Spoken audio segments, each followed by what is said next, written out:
I was born in Scotland on the Isle of Skye. I was educated largely in Birmingham until I went to Edinburgh University, where I got a PhD in theology in 1933. I became a minister. I was actually the national overseer for Jehovah's Witnesses. Many people would debate whether that is Christian or not. But I left that ministry in 1969, purely and simply because I felt that I could no longer continue to preach things that I didn't believe.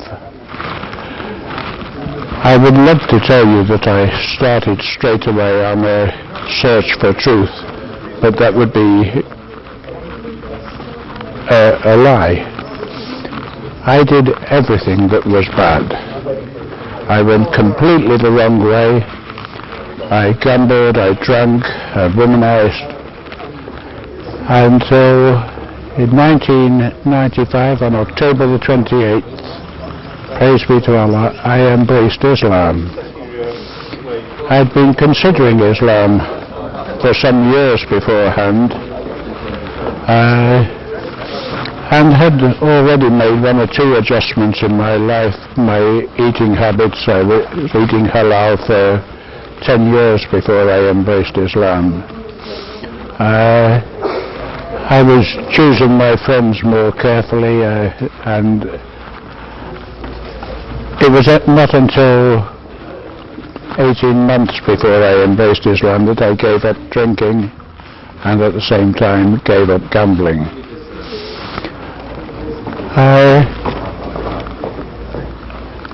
I'm a married man, more than the law allows. I've been married 7 times because I'm addicted to wedding cake. But I have, from my 7 wives, I have 31 children. I've got 18 grandchildren and 7 great-grandchildren. Of all this horde of people, my wife and 6 children at home with me are Muslim. 1 son by previous marriage is Muslim. My mother, who died only 6 weeks ago, was the oldest Muslim in Europe. She would have been, had she remained alive 3 weeks later, she would have been 119 years old. She embraced Islam 2 years before she died, and was engaged in the work of Dawat until the day she died. I am very, very happy to be Muslim. I'm very proud to be Muslim, and it has most definitely affected my life in many, many ways. I'm constantly being told that I don't look my age. 99 days out of 100 I don't feel my age. I sometimes kid myself that I'm only 16 and I want to join the children playing football on the park. But the overwhelming difference that Islam has made in my life is the peace that it's brought into my life, and it started the day that I embraced Islam.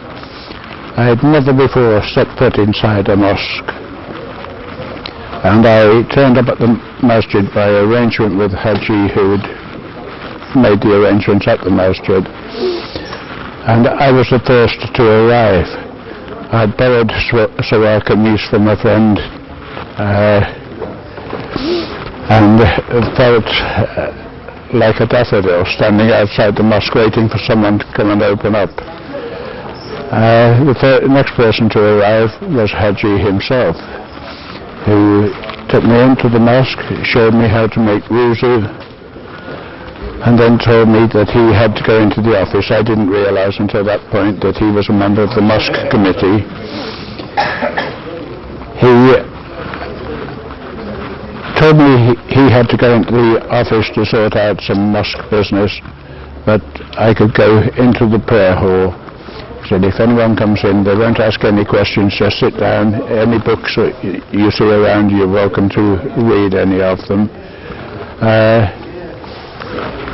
So I opened the door to the prayer hall, and it was like a wave rushed over me, a wave of utter and complete peace.